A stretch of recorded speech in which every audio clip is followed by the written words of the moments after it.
आपको अच्छे से समझाया है एक एक चीज़ें ताकि याद हो जाए। ये कल मैंने क्लासेज ले लिया था और आज स्टार्ट करने जा रहे हैं। इससे पहले अगर आपको वीडियो देखना है तो आप प्लेलिस्ट जा करके देख लीजिएगा। सीधे टाइम ना वेस्ट करते हुए टॉपिक पर चलते हैं। 20 से 25 मिनट का ये लेक्चर होगा, यानी क्लासेज को हम पढ़ने की कोशिश करेंगे, आपके साथ समझने की कोशिश करेंगे क्या क्या चीज़ें हैं, यानी कि जानने की कोशिश करें। प्राचीन बिहार में जो है आपका है, बिहार आपका ये हम क्लासेज ले रहे हैं एरिया का, आपका बिहार स्पेशल का है। ये थ्योरी पोर्शन पढ़ेंगे, इसका फिर एमसीक्यू हम करवा देंगे। लगभग 15 से 20 क्वेश्चन इससे आते हैं, चाहे आप बिहार टीचर्स के लिए एग्जामिनेशन जाए, बीपीएससी 70 के लिए जाए, या फिर आपका कोई भी बिहार से संबंधित एग्जामिनेशन, बिहार दरोगा हो या फिर आपका बिहार एसएससी हो, सभी एग्जामिनेशन में 15 से 20 नंबर ये फ्री के नंबर होते हैं, क्योंकि एक बार आप पढ़ लेंगे तो दोबारा आप भूलेंगे नहीं। बिहार प्राचीन बिहार इतिहास के प्रमुख साहित्य कौन कौन सा है? अर्थशास्त्र जो आपका है कौटिल्य के द्वारा लिखे गए थे। कौटिल्य किसका नाम है तो आपका कमेंट बॉक्स में बताइएगा। कौटिल्य, ये आप लोग के क्वेश्चन है, ऑलरेडी मैंने पढ़ाया है इसलिए बता रहा हूँ। अर्थशास्त्र ये आपका कौटिल्य राज प्रबंधन के लिए प्रसिद्ध था। इसकी विशेषता क्या थी? तो राज प्रबंधन के लिए इसकी विशेषताएं थी, राज प्रबंधन के लिए। कौटिल्य फिर से बताता हूँ, अर्थशास्त्र कौटिल्य जिसको आपका राज प्रबंधन के लिए। बुद्ध चरित्र जो आपका है अशोक घोष के द्वारा लिखा गया।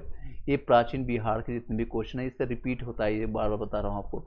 बुद्ध चरित्र के लिए अशोक घोष ने लिखा है। ये बौद्ध धर्म का महाकाव्य इसको कहते हैं, जैसे कि महाभारत रामायण है, तो बौद्ध धर्म का ये महाकाव्य किसने लिखा था? अशोक घोष ने लिखा है। इसको बुद्ध चरित्र के नाम से जानते हैं। प्रज्ञा पारमिता के नाम से किसने लिखा? प्रज्ञा पारमिता आपका जो है नागार्जुन के द्वारा लिखा गया। शून्यवाद का जो है सिद्धांत इसे ने दिया था। कई बार क्वेश्चन आता है शून्यवाद का सिद्धांत किसने दिया है, तो नागार्जुन ने दिया है। और प्रज्ञा पारमिता इसका साहित्य है।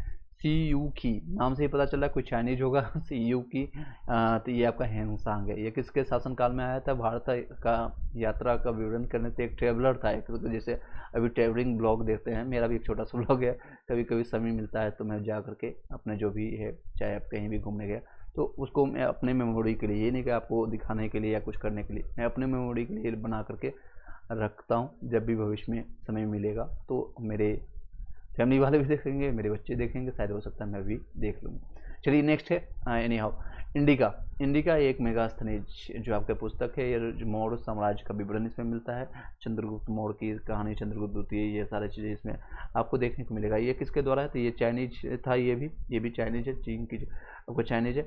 इसमें आपका जो मिलता है इंडिका में आपका मेगास्थनीज, ये बहुत बार रिपीट होता है। ये आपका हैंगसांग हर्षवर्धन के शासनकाल में आया था। ये आपका मेगास्थनीज जो आपका आया था चंद्रगुप्त आपका 1 2 प्रथम। आप कमेंट बॉक्स में जरूर बताइएगा, आप लोग जितने लोग अभी कनेक्टेड हैं, जो लोग अभी कनेक्टेड देख रहे हैं या बाद में आपको रिकॉर्डिंग देखेंगे, वो लोग भी रिप्लाई कीजिएगा जो क्वेश्चन हम बोल रहे हैं।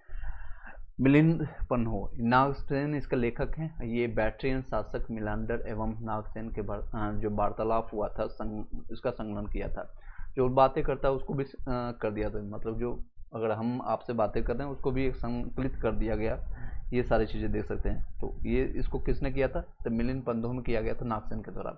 नागसेन ठीक है, एक नागार्जुन अलग है, नागसेन अलग है। इसमें शून्यवाद का सिद्धांत किसने किया था? नागार्जुन। यहीं पर याद हो जाएगा, मैं आपको 2 से 3 बार इसलिए बोल रहा हूँ, यहीं पर आपको याद करना है। घर पर जा करके हमको पता है आप लोग क्या करेंगे, आपको पता है आपको क्या करना है। आप लोग करेंगे लाल पीला हरा करेंगे, और कई चीज़ें आपके पास, कई चीज़ें हैं। जितना प्रधानमंत्री को काम नहीं, शायद उससे ज़्यादा आपको काम होगा, शायद उससे ज़्यादा काम होगा।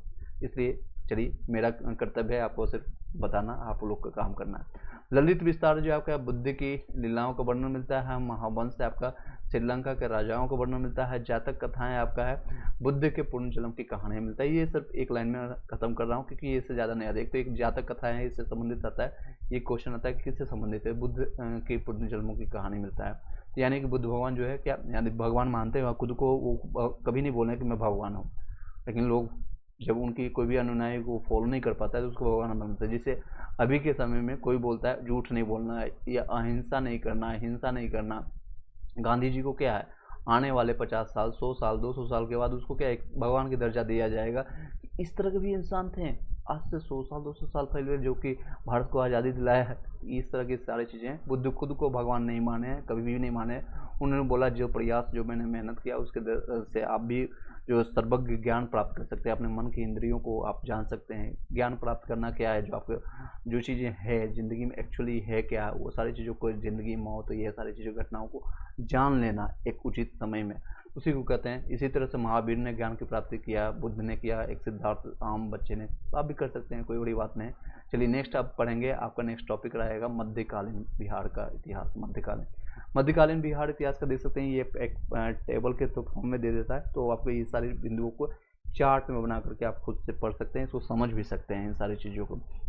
इसको देखते हैं। मध्यकालीन बिहार में पढ़ेंगे तुर्क शासन में, जो कि बख्तियार खिलजी आया आकर के नालंदा विश्वविद्यालय को तोड़ने का काम किया। तो तुर्कों का आक्रमण हुआ, सिरसा सूरी के बारे में जानेंगे, स्थानीय वंश कनाट वंश के बारे में जानेंगे, सल्तनत काल के बारे में जानेंगे, यानी दिल्ली सल्तनत काल में बिहार का क्या हुआ था।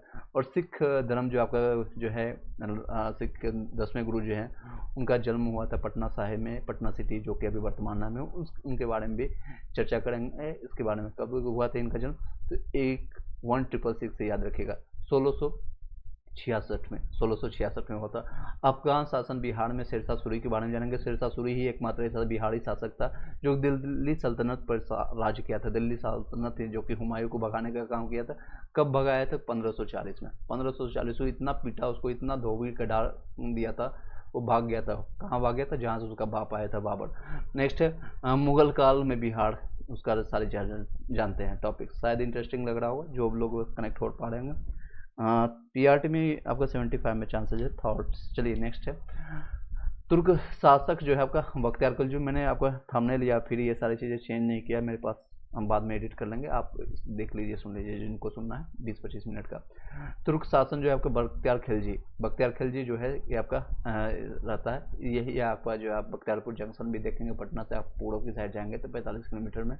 हालांकि ये एक लुटेरा है, इस तरह के जो नाम नहीं रखना चाहिए किसी के जंक्शन है, गाँव है, वहाँ पर इसी ने नालंदा यूनिवर्सिटी को जलाने का काम किया था, मगर पूरी तरह से वो चाहता नहीं थे, बहुत ज़्यादा जलत था कि ये इतना विस्तार क्यों हो रहा है, ये सारी चीज़ों का, बौद्ध का या फिर कोई भी और धर्म का। चलिए इस्लामी ये कट्टरवाद था ज़्यादा। बिहार में है तुर्क सत्ता की स्थापना का वास्तविक श्रेय जो जाता है, तुर्क सत्ता जो स्थापित किया था ये बख्तियार खिलजी को जाता है। बख्तियार खिलजी जो है कुतुबुद्दीन ऐबक का दास था, ये खुद दास था कुतुबुद्दीन ऐबक, जो कि 1216 में आकर के दिल्ली सल्तनत पर राज किया, यानी कि आया। उसके बाद 4 साल के बाद ही मर गया था पोलो खेलते हुए। उसके बाद आता है इल्तुतमिश, जो कि वास्तविक संस्थापक माना जाता है गुलाम वंश का। तो इसी का गुलाम था कौन, बख्तियार खिलजी। कहा खिलजी जाकर बिहार में देखो क्या कर सकते हो, तो उसने बहुत सारा चीज़ किया, बोला गया कुछ हो और बहुत कुछ करके आया, मतलब बहुत सारे नेगेटिव चीज़ करके आया, इसलिए इसके नाम पर बख्तियारपुर जंक्शन बख्तियारपुर गांव भी पड़ता है, देख सकते हैं आप लोग। बख्तियारपुर खिलजी के आक्रमण के समय भी बिहार में छोटे छोटे शासकों का शासन था। उत्तर बिहार में कनाट वंश का शासन था। अब उत्तर बिहार कहाँ पड़ता है, मैंने अब मैप स्टार्टिंग में बताया था, स्टार्टिंग का आप वीडियो एक बार देखिएगा। उत्तर भी ये सारे जो उत्तर पश्चिम पूर्व पश्चिम, फिर से मैं आपको दिखा देता हूँ ऊपर करके, हालांकि टाइम बहुत ज़्यादा चला जाएगा, लेकिन फिर भी एक आपको कॉन्सेप्ट क्लियर रहे। ये देख सकते हैं, मैंने ऑलरेडी बताया ये सारी चीज़ें। ये आपका है उत्तर बिहार, ये आपको पूरा पश्चिम में चारों दिशाएँ आपको यहाँ पर दिखा देता हूँ, एक बार क्लियर कर देता हूँ। ये सारे जो हैं उत्तर बिहार में पड़ते हैं, ये सारे ऊपर के जितने विभाग हैं उत्तर हैं, और नीचे भाग है आपके साउथ में है, यानी कि दक्षिण दिशा। ये आपका पूरब में है, पूरब में आपका ईस्टर्न में कौन है, तो पश्चिम बंगाल है। और ये आपका वेस्टर्न में यानी पश्चिम में आपका उत्तर प्रदेश में है। देखिए पश्चिम में उत्तर प्रदेश में है, आपका ईस्टर्न में आपका पश्चिम बंगाल है, और इधर नेपाल है, और नीचे आपका झारखंड है, नीचे आपको झारखंड है। आई होप कि क्लियर हो पाएगा कौन सा राज्य है क्या है, एक बार क्लियर हो गया होगा आपको। चलिए कहाँ पर थे हम, अपने पॉइंट्स पर चलते हैं, अपने पॉइंट्स पर चलते हैं। ये सारे मैंने ले लिया है क्लासेज, आप इसे एक बार जरूर देख लीजिएगा, एक बार कॉन्सेप्ट लीजिएगा, 6-7 वीडियो का प्लेलिस्ट रहेगा, एक खत्म कर दीजिएगा एक साथ में। और नेक्स्ट है बख्तियारपुर खिलजी, आपका उत्तर वंश का शासक था, यानी नीचे में जितने भी आपका गया या फिर आपका ये सारे जो जितने भी जिले हैं उसमें झारखंड एक ही साथ था। तो बख्तियार खिलजी की पहली जो है महत्वपूर्ण सफलता जो है उदंतपुरी बिहार में मिल रहा है, यानी कि बिहार शरीफ जिसको अभी कहते हैं, और उसका उदंतपुरी पुराना नाम था, कि विजयी था, जो कि 1198 में हुआ था। बख्तियारपुर खिलजी आया था, गुलाम वंश का शासक जो कि कुतुबुद्दीन ऐबक ने भेजा था, वो शासक बनने से पहले ही इसको भेज दिया था कि जाओ इसका काम करके शुरू कर दे। तो खिलजी ने उदंतपुरी के साथ क्या कि नालंदा विक्रमशिला विश्वविद्यालय को भी नष्ट कर दिया था, यानी जो कि पूरी तरह से उसको जला दिया था। किसने किया था, ये क्वेश्चन आता है, तो खिलजी ने किया था। बख्तियार खिलजी के उदंतपुरी के साथ नालंदा एवं विक्रमशिला विश्वविद्यालय को भी खत्म कर दिया था, नष्ट कर दिया था। विश्वविद्यालय में उसने आग लगवा दिया था, और ये ऐसा बताया जाता है कि सभी लोग इसके बारे में महीनों तक ये जलता रहा है। उनकी इतनी पुस्तकें, इतने जितने भी थे किताबें, महीनों तक वो जलती रही, उसकी राख लपटे होते रही। चलिए नेक्स्ट है, उसने 1203 से 4 में नादिया जो कि बंगाल का ऊपर चढ़ाई की, जो कि सेन वंश की राजधानी थी। कहाँ पर चढ़ाई किया था? नदिया में चढ़ाई किए थे। और उस समय सेन वंश का शासक कौन था? तो लक्ष्मण सेन था। लक्ष्मण सेन था, ठीक है। लक्ष्मण सेन बिना डरे ही इसको देख लीजिए, बिना लड़े ही डर कर भाग गया था। वो डरपोक था लक्ष्मण सेन, नाम के लिए लक्ष्मण है। नेक्स्ट डरे भाग गया। बख्तियार ने क्या किया? इस क्षेत्र को अधिकार करके लखनौती को अपनी राजधानी बना दिया था। बख्तियार की हत्या उसके एक उत्तराधिकारी जो है अली मर्दान ने कर दी थी। उसके सबको बिहार शरीफ में इमादपुर में दफनाया गया। तो मतलब जहाँ कांड करोगे वहीं तुम्हारी अंतिम, जैसे कि कई लोग हैं जिनकी आज भी जो है इबादत या कर सकते हैं, या कब्र वहीं पर है जहाँ पर वो लड़ा है, और यहीं पर हुआ। बख्तियारपुर का कहाँ पर हो गया? यहाँ पर इमादपुर में जाकर के बिहार शरीफ में पड़ता है, वहीं पर उसको दफना दिया गया था। नेक्स्ट है स्थानीय वंश, कनाड वंश के बारे में जानते हैं। मिथिला के कनाड वंश जो है आपका, मिथिला आपको कहाँ पड़ता है? सारा दरभंगा सीतामढ़ी साइड पड़ता है। पाल वंश के पतन के दौर में तिरहुट जो आपका है मिथिला क्षेत्र में कनाड वंश का उदय हुआ। कनाड वंश के संस्थापक जो है नामदेव थे। और कनाड वंश की राजधानी जो थी सिमरावगढ़ था, जो कि वर्तमान में नेपाल में पड़ता है। उसमें अभी तो उसमें कहाँ पर? बिहार में पड़ती थी, सिमरावगाँव, याद रखिएगा सिमरावगाँव। कनाड वंश का संस्थापक नामदेव है, और इसका कहाँ राजधानी था? सिमरावगाँव था। और इसके पतन कब, किसके पतन? पाल वंश के पतन के बाद। पाल वंश तक मैंने कंप्लीट करवा दिया था, इसके आगे हम कंटिन्यू कर रहे हैं। चलिए नेक्स्ट आगे बढ़ते हैं। बख्तियारपुर खिलजी के बिहार के अभियान के समय में कर्नाट वंश जो है आपका शासक नरसिंह देव ने उसे नजराना भेंट देकर के सहयोग किया था, क्योंकि कर्नाट वंश का सेन वंश से संघर्ष चलता रहता था। मतलब उसको खुशी मिला कि जैसे आपका लक्ष्मण सेन को भाग गया था यहाँ से, और इसमें इमाद पर यहाँ पर जो है लक्ष्मण सेन भागने के बाद उसको बहुत खुशी हुआ। जैसे दुश्मन का दुश्मन क्या होता है? दोस्त होता है। उसको बख्तियारपुर खिलजी के जो है खिलजी के बिहार अभियान के समय में कर्नाट वंश का जो था नरसिंह देव ने उसको नजराना और भेंट देकर के सहयोग किया था। और कर्नाट वंश का सेन वंश से संघर्ष चलता था। इसलिए कर्नाट वंश पर तुर्क जो है आपका सेनापति तुगल के अभियान की चर्चा तिब्बती आपका धर्मा स्वामी ने की थी। किसने किया था कर्नाट वंश का चर्चा? तो तुर्क सेनापति था। इसका सेनापति कौन था? तो तुगरिल, याद रखिएगा। तो से तुर्क, तो से तुगरिल, तुगरल, याद रखिएगा। तो हो गया यहाँ पर, ट्रिपल तो हो गया, ठीक है। इसलिए आपको याद रखने के लिए मैं बोल रहा हूँ, याद रहेगा। तुर्क से आपका कौन सेनापति था? तो तुगल था के अभियान पर चर्चा जो कि तिब्बती ने किया था। यहाँ से भी तो हो गया, ट्रिपल यानी 4 साल तो हो गया। तिब्बती धर्मा स्वामी ने किए थे कर्नाट वंश के तुर्क ने, याद रहेगा, हमेशा याद रहेगा आई थिंक।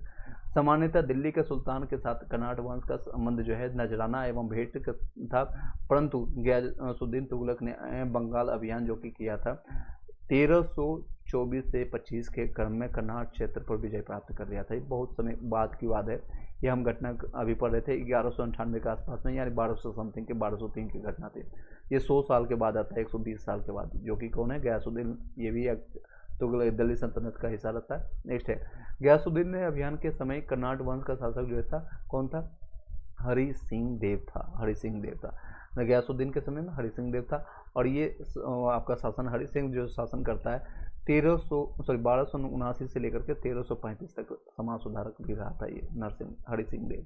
तो ये फिर से बता देते हैं, गयासुद्दीन के अभियान के समय में कर्नाट वंश का शासक कौन था? हरि सिंह देव था। हरि सिंह देव का शासनकाल रहा है, यानी जीवन काल इसका रहा है 1279 से लेकर के 1335 तक रहा है। हरि सिंह इस वंश का अंतिम शासक था। इस समय आपका पंजी प्रबंध का विकास हुआ था। नेक्स्ट है सल्तनत काल, जो है आपका दिल्ली सल्तनत का काल, बिहार में क्या इम्पैक्ट पड़ा है उसके बारे में जानते हैं। दिल्ली के सुल्तान एवं बंगाल शासकों के बीच निरंतर होने वाले संघर्ष में बिहार लंबे समय तक युद्ध का अखाड़ा रहा। अब कई लोगों को अखाड़ा कैसे रहा मैं आपको बताता हूँ। ये आपका यहाँ पर दिल्ली है, मान लीजिए ये दिल्ली है, और यहाँ से गया यूपी होते हुए ये आपका बिहार है, और ये बंगाल है। तो बीच में अखाड़े कहाँ बन गया? तो ये बिहार में अखाड़ा बन गया। ये आपका वेस्ट बंगाल, ठीक है। वेस्ट बंगाल उसमें नहीं था, सिर्फ बंगाल था। वेस्ट बंगाल की कहानी बाद में बताएंगे कब हुआ था, जब आपका बिहार यानी कि बंगाल का विभाजन हुआ था, कर्जन के समय हुआ था 1905 में। दिल्ली के जो सुल्तान थे, जो बंगाल शासकों के बीच में था, अखाड़ा कहाँ पर बना है? क्वेश्चन आता है इसमें। आपका युद्ध का अखाड़ा कहाँ बना था? तो बिहार आपका बना था, बिहार। इल्तुतमिश आपका दिल्ली सल्तनत का प्रथम सुल्तान था, जिसने बिहार पर अभियान किया था। इल्तुतमिश जो कि वास्तविक संस्थापक माना जाता है आपका गुलाम वंश का। गुलाम वंश 1225 में आपका ये लगभग इसका शासनकाल रहता है 1210 से लेकर के 26 तक रहता है। उसने 1225 में बंगाल और बिहार का अधिकार किया, परंतु यह अधिकार उसके उत्तराधिकारी के समय खत्म हो गया था। तुगलक काल में बिहार पर सुल्तानों का वास्तविक नियंत्रण हुआ था। तुगलक काल में उसके बाद हुआ था, जो कि मैंने अभी बताया, गयासुद्दीन तुगलक आया था, उसने किया था, जो कि आपका 1324 से 25 में अब गयासुद्दीन तुगलक ने कर्नाटक वंश क्षेत्र पर विजय प्राप्त किया था। तो इल्तुतमिश कोशिश किया था 25 में 1225 में, बट वो ज़्यादा समय तक नहीं रह पाया, तो जब वो मरा उसके साथ खत्म हो गया था। बाद में इल्तुतमिश की जो आपकी बेटी आती है रजिया सुल्तान, जो कि एकमात्र महिला शासिका रहती थी, उसके बारे में भी चर्चा करेंगे। फिरोज शाह तुगलक भी अपने बंगाल अभियान में 1359 में के समय बिहार पर आया था। पटना और गया से उसके अभिलेख प्राप्त हुए हैं। पटना और गया में उसको मिला। तो ये क्वेश्चन आता है कि आपको किस मुगल सल्तनत का जो अभिलेख प्राप्त हुआ है जो कि पटना और गया में, तो ये है फिरोज शाह तुगलक, जिसको आपको शॉर्ट में FST कह सकते हैं। FST फिरोज शाह तुगलक। गयासुद्दीन तुगलक को कह सकते हैं GST आपका ये गुड्स सर्विस टैक्स नहीं है, जो कि 18% लगेगा। या आपको गयासुद्दीन तुगलक है, याद करने के लिए बता रहा हूँ, आपको याद रखिएगा। राजगीर के जो जैन मंदिर के अभिलेखों में उसके अनुदान देने के लिए प्रमाण मिले हैं। दानी भी लोग हैं। चलिए नेक्स्ट है, तुगलक काल में बिहार की राजधानी कौन थी? बिहार शरीफ रहा करती थी तुगलक काल में। बिहार शरीफ, अभी आप देख सकते हैं बिहार शरीफ की क्या स्थिति है। उस काल में बिहार शरीफ का नगर जो है कि बौद्ध धर्म का प्रमुख केंद्र था। तुगलक काल में बिहार के प्रशासकों में सबसे महत्वपूर्ण नाम जो है आपका मलिक इब्राहिम का है, जो कि मलिक बयां कहलाते थे उसको। तुगलक काल में जो है बिहार के प्रशासकों में सबसे महत्वपूर्ण नाम अगर किसी का आता है वो कौन था? तो आपका मलिक इब्राहिम का है। इब्राहिम लोदी नहीं है, बल्कि मलिक इब्राहिम है। लोदी की कहानी अलग बताएंगे, शेरशाह सूरी के साथ या घटनाएं क्या हुई थी, या फिर आपका बाबर को बुलाने का काम किसने किया था, वो अलग हम आपको जब मॉडर्न हिस्ट्री पढ़ाएंगे तो आपको अच्छे से बताएंगे, जो कि मलिक बयान कहलाते थे। इनका मकबरा जो है यह बिहार शरीफ में ही है। बिहार शरीफ में पहाड़ी में स्थित है। 13वीं शताब्दी के मध्य में आपका मिनहाज की रचना जो है तबकाते नासरी में बिहार का नाम उल्लेख किया गया। तो बिहार का नाम किसमें वर्णित है, किसमें उल्लेख किया गया है? 13वीं शताब्दी के मध्य में मिना है, तो मिनहाज भी की रचना में मिला है। और तो उसको मिनहाज के अभी एक चीज़ और भी क्वेश्चन आता है, मिना जो है कि तबकाते नासरी किसके रचयिता है, इसके रचनाकार कौन है? तो आपका मिनहाज है, ठीक है। और इसमें किसका वर्णन मिलता है? तो बिहार का वर्णन मिलता है उल्लेख में। चलिए नेक्स्ट है, अफगान में शासन जो आपका बिहार में है। सिकंदर लोदी ने 1495 से आपका 96 एक साल में दरिया खान नुहानी को बिहार में प्रशासक और राज्यपाल नियुक्त किया था। तो किसको? सिकंदर लोदी जो है आपका, जो कि आगरा का यही संस्थापक रहा था, और ये आपका 1495-96 में आपका दरिया खान को बनाया था प्रशासक बिहार का, ठीक है। याद रखिए, जिसको अभी राज्यपाल कर सकते हैं। राज्यपाल जो आपका बिहार का राज्यपाल वर्तमान में कौन है, आपको कमेंट उसमें जरूर बताइएगा। इब्राहिम लोदी की मृत्यु के बाद आपका, इसके मृत्यु हो जाने के बाद, इसको मृत्यु किसने दिया था? बाबर ने मारा था इसको, खूब पीटा था इसको पानीपत के प्रथम युद्ध में। नेक्स्ट है, इब्राहिम लोदी की मृत्यु के बाद आपका दरिया खान नुहानी का पुत्र जो है बाणा खान नुहानी ने स्वतंत्र सत्ता की घोषणा कर दी थी। कहा हम स्वतंत्र है, बिहार हम खुद से चला लेंगे, तुम तो मरिए गए हो, हम करेंगे। दूसरी ओर जो है आपका शासक महमूद लोदी बाबर से बचने के लिए बिहार भाग गया था। तो इसका ही मतलब ये भतीजा था, महमूद लोदी है, ये आपका बाबर से बचने के चरण में क्या है, बाबर भाग के आया था बिहार में बचने के लिए, शरण लिया था। और ये चुट्टा था जिसने बाबर को बुलाया था। बाबर खुद अफगान में भटक रहा था, उसको कहीं भी अपना न घर का था न घाट का, जैसे कुकुर मुत्ता होता है ना, उस तरह का उसकी ज़िंदगी थी। वो कहीं लूटपाट करने वाला, एक बाबर कौन था? एक लुटेरा था, जहाँ मिलता था, जहाँ मिलता था वहाँ लूटता था, खाता था। 6 महीना साल भर के लिए खाना जो भी अपना चीज़ें सोना चांदी अपना लूट लाट कर रखता था, और उसी से अपना जीवन यापन करता था। और वो लुटेरे का एक ग्रुप था और कुछ नहीं था। जिसको ये अच्छा मौका मिला, इधर से ये मिला, बुला लिया, और राजस्थान से एक और शासक थे जो कि राजा थे, वो भी उसको बुला लिए कि आ जाओ, दोनों मिलकर के मारते हैं किसको? इब्राहिम लोदी को, जो कि दिल्ली सल्तनत पर था। और इसके बाद ख़त्म कर देता है सब कुछ। बाबर ने जो है आपका 1529 में घाघरा युद्ध में बिहार के इन अफगानियों को पराजित कर दिया था। और क्योंकि युद्ध इसकी नीति स्ट्रॉन्ग थी, तोप का सबसे पहले ये प्रयोग इसने किया था। तो इसके सारे, अब कोई घुड़सवार चल रहा है, हाथी से चल रहा है, ऊपर से मार रहा तोप। अगर तोप मारोगे घुड़सवारों में क्या होती है, घोड़ों घोड़े जो होते हैं, जिसे आप लोगों ने देखा होगा शादियों ब्याह में अगर कोई ट्रेन घोड़ा नहीं है तो वो दूल्हा के साथ साथ मतलब खुद तो भागेगा भागेगा, साथ साथ दूल्हा को भी लेकर भाग जाता है। और वहाँ पर बम गिर रहा था युद्ध मैदान में अगर एक जगह बम गिरेगा तो हजारों जो घोड़े हैं वो साला खुद भी भागेगा और साथ साथ आपको भी लेकर भागेगा। तो वो ट्रेन नहीं थे, जितने भी हाथी हो घोड़े हैं इस तरह से सब ये भागना शुरू कर दिए थे। कि ये सारी चीज़ें थी। घाघरा के युद्ध में जो है बिहार में शेरशाह के नेतृत्व में पुनः अफगानों का विजय किया गया था। शेरशाह जो भी था, शेरशाह सूरी के बारे में एक्स्ट्रा यहाँ पर बताया गया, इसके बारे में हम चर्चा करेंगे। ये भी इसी से संबंधित है, अफगान से ही संबंधित है। इसका देख सकते हैं आप शेरशाह सूरी के बारे में, ये जरूर पढ़ के जाएगा अगर बिहार में क्वेश्चन है, इससे संबंधित आता ही है। शेरशाह सूरी का जो जन्म हुआ था 1486 ईस्वी में हुआ था। उसके पिता का नाम था हसन खां, जो कि सासाराम के जमींदार था, जागीरदार था, जिसको कहते हैं जागीरदार था, ठीक है, सासाराम के जागीरदार था। और ये हसन खान इसके पिता का नाम था। शेरशाह का जो बचपन का नाम ये बार बार आता है, फरीद खान रखिएगा याद, फरीद खान इसका नाम जानता है। बहार खान नूहानी ने फरीद खान को शेर खां की उपाधि दिया था, क्योंकि ये शेर को मार दिया था, इसलिए फरीद खान ने, किसने नाम दिया था इसको शेर खां की, तो बहार खान नूहानी ने दिया था फरीद खान को। तो उसके बाद इसको सब शेरशाह सूरी या शेर खां के नाम से जानने लगे। शेर खान, और उसमें बड़ी बात होती थी हाथों से या फिर कुछ भी कोई हथियार ना होने के बावजूद, कोई बंदूक नहीं है, कोई आपके पास नहीं है, कुछ भी नहीं है, फिर भी आप किसी शेर को मार देना, जो कि अच्छी बात है, इसलिए इसका नाम शेर खां पड़ गया। शेर खान ने नूहानियों के पतन के बाद बहार खान के विधवा जो है आपका दुद्दू बेगम से विवाह कर बिहार क्षेत्र को अपने अधीन कर लिया था। बहार खान के जो विधवा थी, ये बहार खान जिसने इसका दिया था, मतलब ये सोचिए जिसने उसको शेर खान की उपाधि दिया था वो मरा, तो उसकी बीवी जो कि जिसका नाम है दुद्दू बेगम, उससे विवाह कर लिया, अपने अधीन कर लिया था बिहार का क्षेत्र। शेर खान ने 1534 में सूरजगढ़ की लड़ाई में बंगाल को पराजित करके उस पर अधिकार कर लिया, उसको हरा करके। उसके बाद 1539 में चौसा के युद्ध में हुमायूं को पराजित कर उसने शेरशाह को उपाधि धारण कर लिए थे। कहाँ पर, तो इसमें शेरशाह की उपाधि कहाँ धारण किया था, तो 1539 में चौसा के युद्ध में हुमायूं को भी पराजित किया था। 39-40 में बताया था। ये क्या किया था, इसके बारे में थोड़ा स्टडी बता देता हूँ। हुमायूं जो है आपका बाबर का बेटा रहता है, और उतना ज़्यादा स्ट्रॉन्ग नहीं था जितना बाबर था, इतना ज़्यादा। इसी का बेटा रहता है अकबर, उसके बाद अलग ही उसका शासन रहता है। तो हुमायूं जो है आपका बंगाल विजित करने की कोशिश किया था, बंगाल सूरजगढ़ आपका है विजित कर करके लौट रहा था इधर। एक चौसा पड़ता है राजस्थान स्थान जो है आपका बक्सर के आसपास में, वहाँ बाढ़ की सीमा होती थी, बाढ़ ज़्यादा है, लौटते समय बहुत बारिश होती है, यानी कि बाढ़ की देखने को मिल रहा है। वहीं पर नदी में कूट कूट के खूब पीटा था और इसने शेरशाह सूरी ने, और उसके बाद इसको यहाँ से भगा दिया था। ये इतना डर से दिल्ली भी नहीं आया, दिल्ली से आते हैं ये भाग गया यहाँ से अफगान, जहाँ से इसका बाप आया था वहीं भाग गया लुटेरा।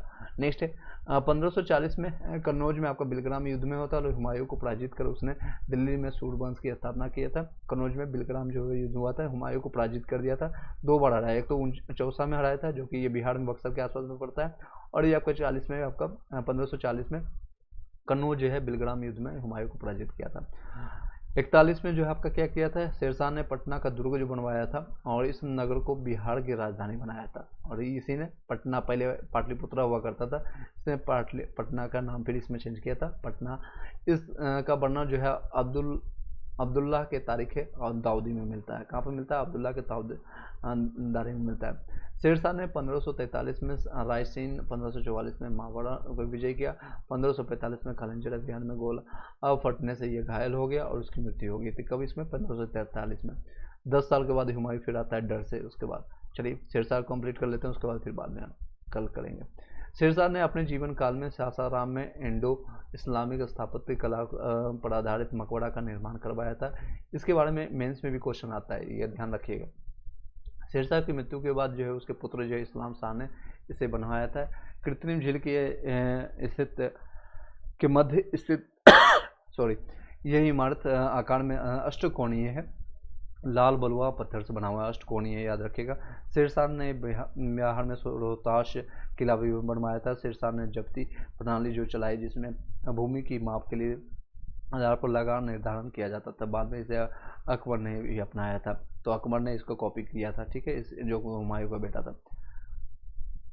शेरशाह का शासन जो है आपका सुव्यवस्थित शासन प्रणाली के लिए प्रसिद्ध था। उसने संचार और डाक व्यवस्था, सबसे बड़ी ये सारी चीज़ देख सकते हैं, सैन्य व्यवस्था, राजस्व व्यवस्था, और जीटी रोड भी आपका ये बनवाया था, क्योंकि आपको जीटी रोड आप लोग सुनते होंगे कि आपका अमृतसर से लेकर के कोलकाता तक है, अमृतसर से लेकर के कोलकाता तक है, देखने को मिलता है ग्रैंड ट्रंक रोड।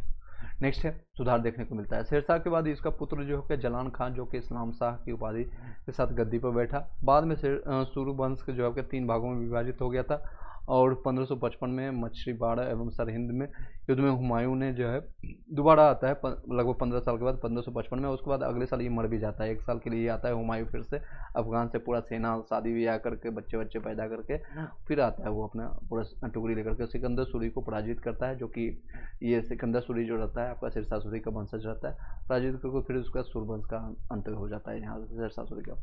चलिए कल देखेंगे मुगल काल में मुगल आपका शेरशाह सूरी की मृत्यु